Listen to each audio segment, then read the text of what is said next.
மூன்றாவது கேள்வி சார், இஸ்லாமியர்களும் கிறிஸ்தவர்களும் எதிரிகள் என்று பெரியார் கூறியிருக்கிறார் என்று அவர் ஒரு கருத்தை சொல்றார் இந்த பேட்டியில. இஸ்லாமியர்களும் கிறிஸ்தவர்களும் எதிரி என்று சீமான் தனது அறிக்கையில வெளியிட்டார். தனது கட்சி அறிக்கையில் இஸ்லாமியர்களும் கிறிஸ்தவர்களும் தமிழினத்தின் எதிரிகள், அவர்களை எச்சரிக்கையுடன் கையாள வேண்டும் என்று வெளியிட்டவர் திரு சீமான். அது அறிக்கையாக ஆவணமாக இருக்கிறது. இஸ்லாமியர்களும் கிறிஸ்தவர்களும் தந்தை பெரியாரோடு சேர்ந்து பணியாற்றினார்கள் என்பது வரலாறு. அவர்களை அவர் எதிரியாக நடத்தவில்லை. இந்த மக்கள் இந்து மதத்தினுடைய கொடுமையின் காரணமாக இந்து மதத்திலிருந்து வெளியேறி இந்த மதங்களிலே சென்று சேர்ந்தார்கள் என்பதை தந்தை பெரியார் அவர்கள் பேசி இருக்கின்றார்கள். அவர் அனைத்து மதங்களிலும் இருக்கக்கூடிய குறைபாடுகளை விமர்சித்தார். அவர் எந்த மதத்தையும் அதனுடைய குறைபாடுகளை ஏற்றுக்கொண்டவர் அல்ல.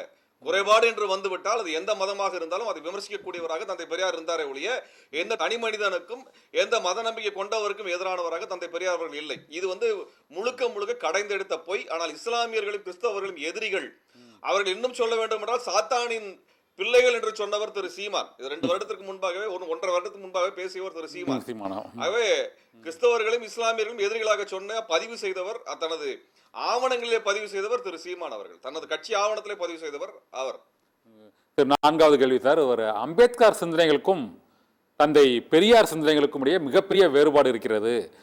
அம்பேத்கரின் சிந்தனை கருத்துக்கள் அனைத்தும் வேறு, தந்தை பெரியாரின் சிந்தனை கருத்துக்கள் அனைத்தும் வேறு, இருவரையும் ஒப்பிடவே முடியாது என்று இன்று புதுச்சேரியில் நடைபெற்ற அந்த பேட்டியில் அவர் சொல்லியிருக்கிறார். உண்மையிலே சிந்தனைகளும் அந்த நோக்கமும் வேறு வேறா சார்?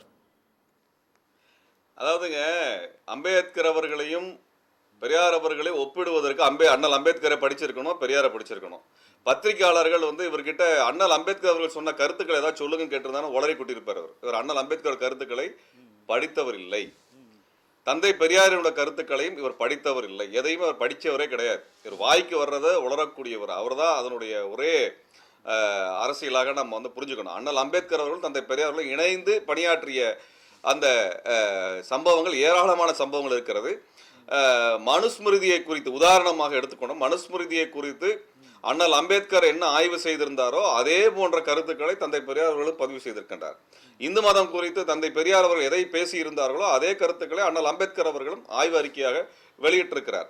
சாதி எவ்வாறு உருவானது என்பது குறித்து அண்ணல் அம்பேத்கர் அவர்களுடைய அதே கருத்துக்களை ஒட்டித்தான் தந்தை பெரியார் அவர்களும் பேசி வந்திருக்கார். பெண் விடுதலை குறித்து அண்ணல் அம்பேத்கர் அவர்கள் எந்த கருத்துக்களை முன்வைத்து அவர் அமைச்சர்கள் பதவி விலகினாரோ அந்த பெண் உரிமைகளை குறித்து தொடர்ச்சியாக பேசி வந்தோர் தந்தை பெரியார் அவர்கள். ஆக இருவரினுடைய கருத்துக்களும் ஒன்றுக்கு ஒன்று நெருக்கமாக இணைந்து செயல்பட்டவை என்பதை அண்ணல் அம்பேத்கரை படித்தவர்களுக்கும் தந்தை பெரியார்களை படித்தவர்களும் தெரியும். இரண்டையும் படிக்காத ஒரு படிப்பறிவு இல்லாத ஒரு கல்வி அறிவு இல்லாதவரை போலத்தான் திரு சீமான் அவர் பேசுவார். அவருக்கு நீங்க ஒன்றும் இல்லை, பத்திரிகையாளர் அண்ணல் அம்பேத்கர் என்ன சொன்னார், என்ன புக் எழுதினார் ஒரு வார்த்தை கேட்டிருந்தீங்கனாலோ, இல்லை அண்ணல் அம்பேத்கர் அவர் என்ன டிகிரி எல்லாம் வாங்கியிருந்தார், என்னென்ன டிகிரி எல்லாம் படிச்சிருந்தாரு ஒரு வார்த்தை கேட்டிருந்தா உளறி கூட்டியிருப்பார். அவருக்கு அதெல்லாம் தெரியவே தெரியாது.